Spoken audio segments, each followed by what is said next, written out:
I'm Carla De Landri, and I'm happy to be here today, and good morning. I have this feeling that whenever I stand up here to give a stewardship talk that you all want to dive under your pews.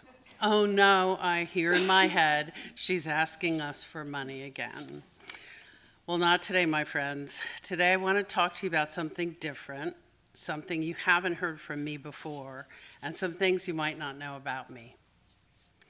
I want to share my own path to finding the right religious fit for me and how I found that piece of the puzzle here at Union Church. I'm what's known as a cradle Catholic, someone born and raised into that faith. But from my teen years on, I didn't feel I belonged there. For one thing, women were not represented. There was no one who looked like me on the altar, and certainly no one who looked like me at the Vatican.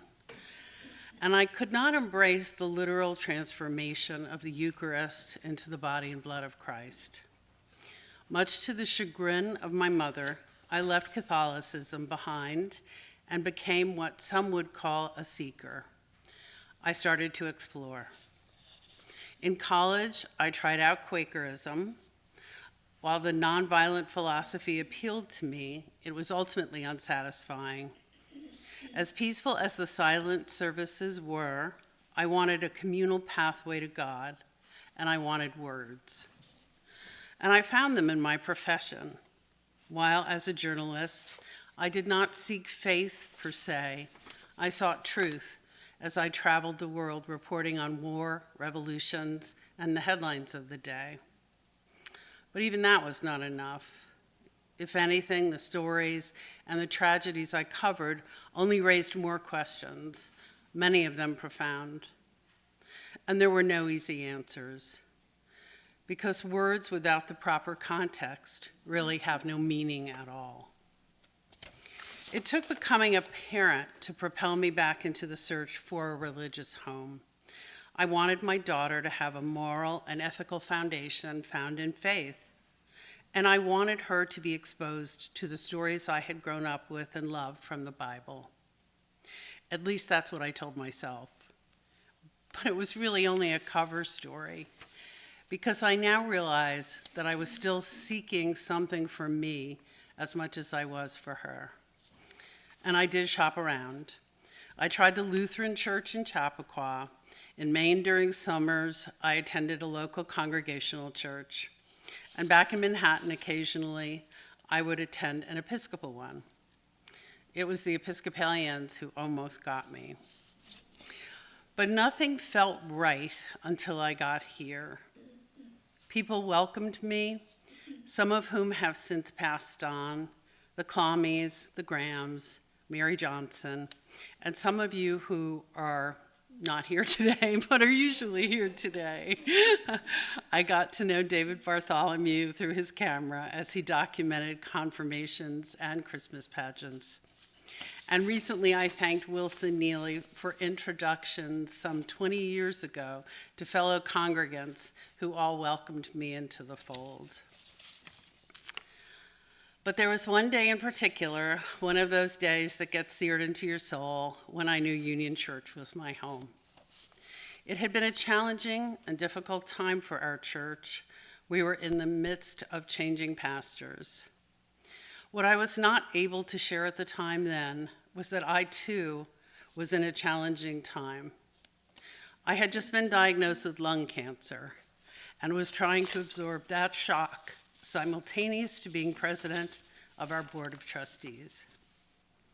At the same time that I was deeply worried about my own body, I was profoundly worried about the church body too.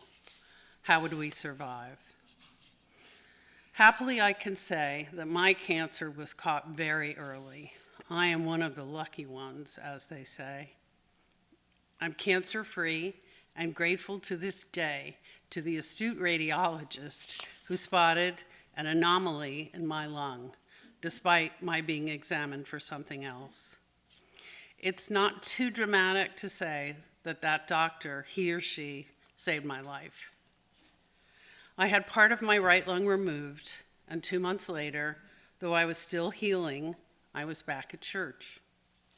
No one knew where I had been those months. I could only get through my ordeal by keeping private, and as I said, it was just too much for me to share.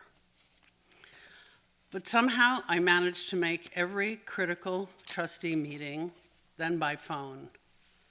And I could see that our church was healing too, as we searched for an interim pastor together.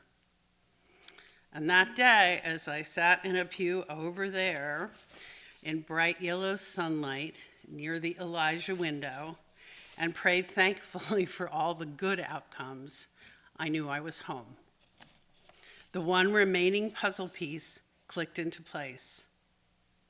And with limited and gasping breath, I managed to get through a verse or two of one of my favorite hymns, Joyful, Joyful, We Adore Thee. The words that brought me to tears that day, I will share with you all now. Not all four verses, though. Joyful, joyful, we adore thee, God of glory, Lord of love. Hearts unfold like flowers before thee, opening to the sun above. Melt the clouds of sin and sadness, drive the dark of doubt away.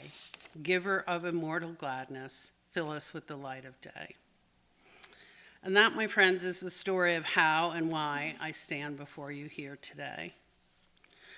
I want to thank Bob Sweeney for leading off Stewardship Month when I was at a family wedding, followed by two of our newest members, Kylan Johnson and the inimitable Dr. Charles Keller. And I want to thank everyone who gives so much to this church, old and new members alike, who make it a home and a family. I believe there are two kinds of families, families by blood, and as Tricia mentioned, families that we make by love. At Union Church, it's our stewardship and fellowship that create a family by love, a family that embraces all. Thanks very much for listening.